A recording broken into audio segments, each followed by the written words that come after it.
Dehydrate, तो ये ध्यान रखा करो।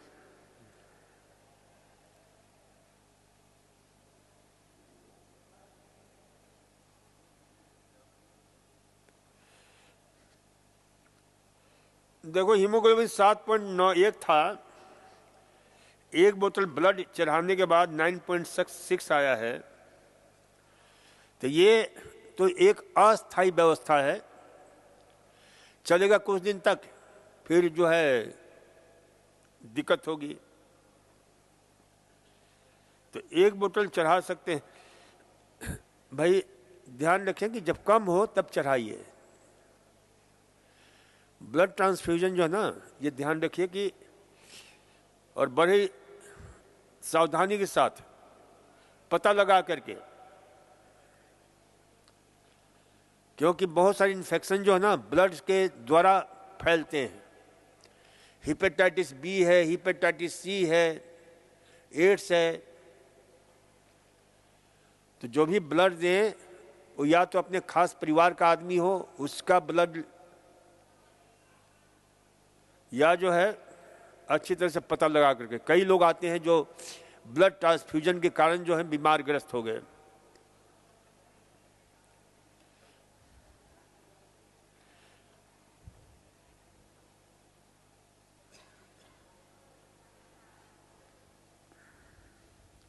ये सब चर्चा कर दिए। पानी कितनी मात्रा में पीनी चाहिए। एक चीज ध्यान रखा करो, कई बार हम जो है ना, हमें ज्ञान नहीं होता है। महिलाएं भी जब प्री मेनोपॉजल सिंड्रोम होता है, पोस्ट मेनोपॉजल सिंड्रोम होता है, तो शरीर में हार्मोनल परिवर्तन के कारण जो है ना पानी जमने लगता है, सूजन हो जाता है। अब डॉक्टर भी नहीं समझ पाते हैं, वो कहते हैं कि पानी थोड़ा मात्रा कम कर दो पीने में। लेकिन ध्यान रखो, पानी कम मात्रा में पियोगे, पानी कम मात्रा में खास करके उन स्थितियों में पीना चाहिए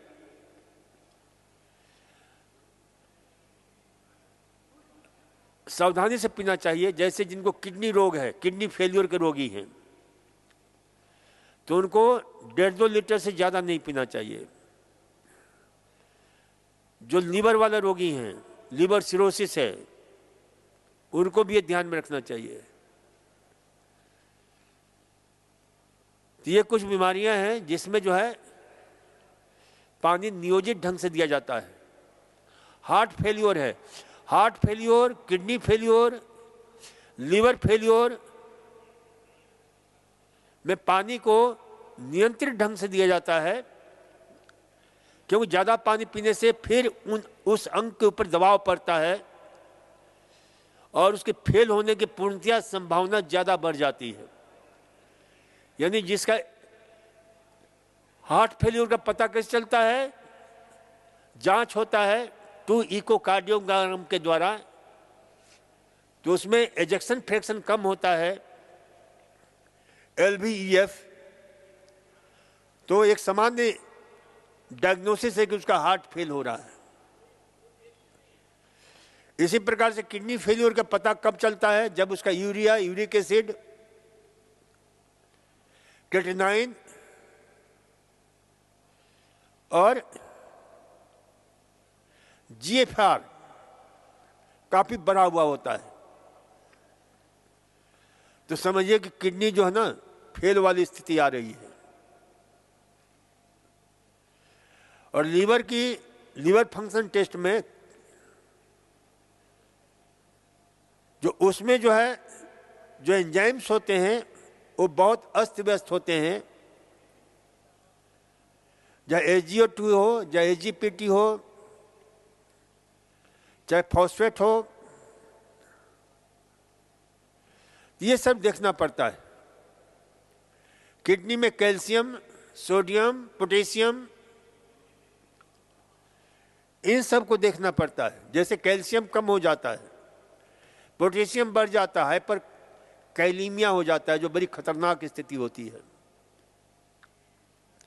सोडियम कम हो जाता है। तो सारा जांच करने के बाद ही पानी की जो है ना मात्रा। लेकिन महिलाओं में प्री मेनोपॉजल सिंड्रोम और पोस्ट, उस समय जो पानी की कमी होती है, तो ये ध्यान रखना चाहिए, बहुत ध्यान से सुन लो कि भाई पानी आप कम पियोगे, जैसे डॉक्टर बताते हैं या आप भी समझ लेते हो कि सूजन है तो पानी कम पीना चाहिए। ये बहुत खतरनाक बात है, क्योंकि पानी कम पियोगे तो क्या करेगा शरीर, जो पहले से पानी है उसी को रोक लेता है, सूजन और बढ़ता है। और पानी पीते रहोगे तो क्या होगा, उसको निकालता रहेगा। लेकिन आप लोग गलत तरीके से मेरी बात मत सुनना। अब कहीं हार्ट फेल्योर है, किडनी फेल्योर है, उसमें पानी पीना शुरू कर दिया खूब, उसके लिए नहीं है ये फार्मूला। इसलिए कभी कभी मेरे को जो है ना ये बताना भारी भी हो जाता है, इसलिए अपने डॉक्टर से राय ले लिया करो। और सामान्य स्थिति में पानी हमें 2.5-3 लीटर पीना चाहिए। कितना पीना चाहिए? 2.5-3 लीटर रोज। ठंडी के मौसम में भी कोशिश होनी चाहिए कि शुद्ध पानी 2 लीटर रोज पिया जाए, और गर्मी के मौसम में 2.5 से 3.5 लीटर जल रोज पिया जाए। और पानी पीने का सर्वोत्तम समय कम होता है तो खाली पेट 2 गिलास, खाना खाने के 1 घंटा पहले, 1 घंटे बाद में, और इसके अतिरिक्त जब इच्छा हो तब पानी पीजिए। पानी के लिए मना मत करिए किसी को। कहीं भी कोई जाए, आपके घर में भी कोई मेहमान आता है तो उसको पहले और कुछ खिलाओ पिलाओ भले ही नहीं, लेकिन पानी जरूर पिलाकर भेजो। नहीं पीता तो बलपूर्वक पिलाकर भेजो, लिख करके रख दो कि पानी कम पीने से, नहीं पीने से हमारी दिमाग की क्षमता कमजोर होने लगती है, शरीर की स्थिति खराब होने लगती है, किडनी गड़बड़ होने लगता है। पानी कम पीने से सिस्टम का डिटॉक्सिफिकेशन नहीं होता है, शरीर से जहर नहीं निकलता है। क्योंकि 5 प फार्मूला याद रखो, 5 प फार्मूला। पेशाब, पैखाना, पसीना, प्रश्वास, ये शरीर से विकार निकालने वाले होते हैं। क्या क्या? पैखाने के द्वारा, पेशाब के द्वारा, पसीने के द्वारा, प्रश्वास के द्वारा। जो सांस हम फेंकते हैं उसको क्या बोलते हैं? प्रश्वास। और इसका माध्यम क्या है? पानी। ये सब पानी से ही निकलते हैं विकार को सारे। और ये निकालने वाले कौन कौन से अंग हैं? फेफड़ा है, जो आप सांस फेंकते हो ना, देखते हो अब ठंडी के मौसम में हा करते हो तो उसमें से भाप निकलता है। वो भाप क्या होता है? पानी होता है, 80% पानी होता है उसमें। जो प्रतिक्षण जो सांस फेंक रहे हो आप, उसमें हमारे शरीर का 80% उसका जो है ना पूरे सांस का पानी जो है निकल जाता है। पसीने से पानी निकलता रहता है, पेशाब से पानी निकलता रहता है, पैखाने से पानी निकलता रहता है, वही तो निकालने वाला है। तो रोज हमें कितनी भी ठंडी हो तो 2 लीटर पानी हमें अवश्य पीना चाहिए, कम से कम 8-9 गिलास। और गर्मी के मौसम में करीब 10 से 11 गिलास पानी पिया करो। और ध्यान रखो कि पानी कम पियोगे तो क्या होगा? डिहाइड्रेशन हो जाएगा, दिमाग की क्षमता कमजोर हो जाएगी। जितने भी हमारे डिटॉक्सिफाइड जो ऑर्गन्स हैं उनकी एफिशिएंसी कम हो जाती है, लीवर की, किडनी की, लंग्स की। शरीर में जहर भरने लग जाता है, क्योंकि पानी ही सफाई करता है। चाहे घर की सफाई हो, चाहे शरीर की पूरे मशीनरी की सफाई हो। इसलिए लेकिन पानी अति भी नहीं करना चाहिए, अति भी हानिकारक होता है, ध्यान रखना। जैसे एक बार जो है ना, एक अखबार में निकला, लकमे का प्रायोजित कार्यक्रम था। तो ये ब्यूटिशियन होते हैं ना लोग, क्योंकि इस समय ब्यूटिशियन हर गली मोहल्ले में मशरूम की तरह पैदा, कुकुरमुते की तरह जो है खूब सारे पैदा हो गए। जो चाहो देखो, ना उन्होंने कोई पढ़ाई करी, ना उसका जो है फिजियोलॉजी मालूम है, ना एनाटॉमी मालूम है, ना कुछ, बस 2-4 महीने इधर उधर काम किए, हो गए ब्यूटिशियन, बन गए। अब उनको ज्ञान नहीं होता है। तो ऐसे एक ब्यूटिशियन लिखा कि रोज हमें 10 लीटर पानी पीना चाहिए। हमने तुरंत एक लंबा चौड़ा हमने लेटर लिखा उस अखबार वाले को कि 10 लीटर पानी पिलाओगे तो रोगी कुछ दिन के बाद ही किडनी फेल से ग्रस्त हो जाएगा, भले वो व्यक्ति, हार्ट के लिए बड़ा मुश्किल हो जाएगा। और शरीर जो भी खाओगे, जो हमारे शरीर का मिनरल्स है, पोटेशियम है, सोडियम है, वो निकालता रहेगा पेशाब से, खूब ज्यादा निकालेगा।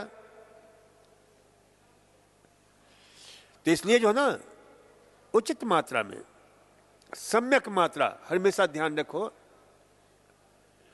और वो सम्यक मात्रा है 2.5 से 3.5 लीटर, और सुबह जरूर पीना चाहिए। देखो, इस पर एक डॉक्टर जैकुलिन चान और कटसन, 2 university of Loma Linda university, California, वहां जाने का मौका मिला। तो ये लोमा लिंडा यूनिवर्सिटी के वैज्ञानिकों ने 20 साल तक इस पर रिसर्च करते रहे। 20 अपने जीवन के 20 साल इस रिसर्च में लगाया कि भाई पानी कितना पीना चाहिए, क्यों पीना चाहिए। और उन्होंने पानी के बदले बहुत सारी चीजें पिला पिला कर देखा। किसी को दही, किसी को छाछ, किसी को carbonated drink, Pepsi Cola, Coca Cola, किसी को कोई शरबत, किसी को कॉफी, किसी को चाय, सुबह के समय और दिन में भी, जहां प्यास लगे। तो उस वैज्ञानिक ने कहा कि भाई पानी के बदले और कुछ पीते हो सुबह सुबह, तो आपके हार्ट अटैक होने की संभावना ज्यादा रहती है। किस लिए उसने रिसर्च किया 20 साल तक? अमेरिकन लोगों के लिए। अमेरिकन लोग क्या है कि पानी कम पीते हैं, खाना भी खाएंगे ना तो पानी नहीं, पेप्सी कोला पिएंगे। वो लेकर के जाते हैं कोको कोला। तो उन लोगों के लिए, क्योंकि वहां पर सामान्य बीमारी तो नहीं होती है ज्यादा, लेकिन हार्ट डिजीज ज्यादा होता है, किडनी प्रॉब्लम ज्यादा होता है, ओबेसिटी ज्यादा होता है। इन रोगों से वहां पर लोग मरते हैं। इसलिए उसने खोज किया, रिसर्च किया कि पानी जो है प्रत्येक अमेरिकन को भी, ठंड का दिन भी क्यों ना हो, कितना भी ठंड पड़ता हो, क्योंकि ठंड पड़ता है वहां पर, तो कम से कम 2 लीटर पानी अवश्य पिया करो दिन भर में। क्यों पिया करो? इसलिए उस रिसर्च का निष्कर्ष आपको बता रहा हूं, अच्छी तरह कान खोल करके सुन लो। उन्होंने कहा कि सुबह हम दूसरा चीज पीते हैं पानी के अलावा, तो रात को हम पानी पीते नहीं हैं, सो जाते हैं तो पानी थोड़े पीते हैं। और रात को हमारी बहुत सारी क्रियाएं चलती रहती हैं। हमारा खून जो है ना, सोने के बाद भी 55 से 60 किलोमीटर प्रति घंटे की रफ्तार से दौड़ लगाता रहता है। अभी आप बैठे हुए हो, 60-65 किलोमीटर की रफ्तार से दौड़ लगा रहा है खून। तभी आप मेरे को सुन रहे हो, तभी आप मेरे को देख रहे हो। ये कब खून जो है दौड़ लगाना बंद करेगा? कब बंद करेगा? है? जब मर जाओगे तब खून दौड़ेगा नहीं। जब तक आप जिंदा हो तो खून दौड़ता रहता है 60 किलोमीटर प्रति घंटे की रफ्तार से, चाहे सो रहे हो चाहे बैठे हुए हो। हाँ, दौड़ते भागते हो तो उसकी गति 100 to 125 किलोमीटर प्रति घंटा हो जाता है। ठंडी का मौसम है तो उसकी गति और ज्यादा हो जाती है। ठंडी के मौसम में थोड़ा सा कम हो जाता है, गर्मी के मौसम में ज्यादा हो जाता है।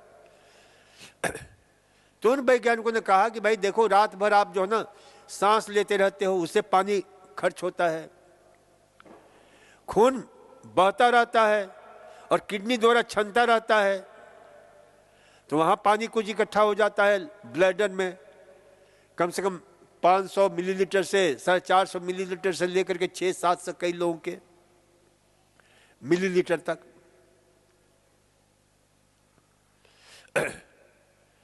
तो ये जो है, हम जो है पेट में हम खाना खाते हैं रात को, तो उसको पचाने में फिर हमारे पेट की गतियां होती हैं, peristaltic movement, pendulum movement, segmental contraction, तो उसको जो है ना ठीक करने में उसमें पानी खर्च होता है। कुछ पानी जो है पसीने के दौरान, क्योंकि रात को हम सो जाते हैं तो हमें पता नहीं चलता है, 2 प्रकार के पसीना निकलता है, एक को बोलते हैं विजिबल और एक को बोलते हैं इनविजिबल। जो दृश्य पसीना है, अदृश्य पसीना है। तो अदृश्य पसीना हमेशा निकलता रहता है। तो इससे क्या होता है, शरीर में पानी की कमी हो जाती है। अब सुबह जो है पानी के सिवा और कुछ पी लिया, चाय पी लिया, कॉफी पी लिया खाली पेट, तो क्या होगा कि हमारे शरीर में, क्योंकि चाय कॉफी कुछ भी पियोगे तो उसकी डेंसिटी ज्यादा है ब्लड से, तो क्या करेगा कि ब्लड से और पानी को खींचेगा ऑस्मोसिस प्रोसेस के द्वारा, ताकि हमारे शरीर के जो पीएच है उसका जो आयोनाइजेशन डिसोसिएशन है उसकी इक्वल हो जाए, तभी वो शरीर के लिए उपयोगी बन पाता है। कुछ भी पियोगे तो उसकी डेंसिटी ज्यादा है हमारे ब्लड से, तो पानी को और खींच लेता है बराबर करने के लिए, और बराबर करने के लिए खींच लेता है तो क्या होता है, खून में पानी का और अभाव हो जाता है। पहले से ही पानी का अभाव है, रात भर पसीना से निकला है, पेशाब में जमा है, आपके सांस से निकला है, तो उससे हमारे खून की डेंसिटी, ध्यान से सुनो कान खोल करके, खून की घनत्व, उसकी विस्कोसिटी, उसका जो है स्टिकनेस बढ़ जाता है। और यही कारण है कि प्राय जो हार्ट अटैक होता है सुबह के समय होता है, 6 से 8 बजे समय होता है, क्योंकि पानी लोग पीते नहीं हैं। तो ये भी एक कारण है, और भी बहुत सारे कारण हैं, उन कारणों के विषय में चर्चा करेंगे। इसलिए 6 से 8 बजे के समय पूरे विश्व में क्रिटिकल समय माना जाता है कि विशेष खतरनाक समय है ये, क्योंकि इससे जो है ये ध्यान रखो। तो दिन में पानी जरूर पीते रहो। कितनी मात्रा में पीना चाहिए समझ लो।